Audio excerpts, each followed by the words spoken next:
ఆ కాకులు కావు కావు నరుస్తున్నాయి కదా, అందుకు అర్థం ఏమిటో తెలుసా? మేడలు మిథ్యలు, భోగాలు భాగ్యాలు, ఈ బంధాలు శాశ్వతం కావు కావు కావు.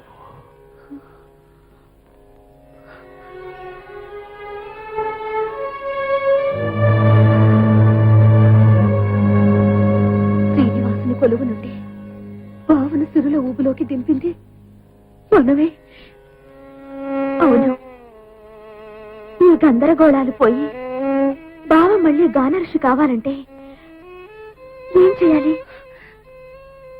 కొన్నిటిని దూరం చేయాలి, కొన్ని దూరం కావాలి.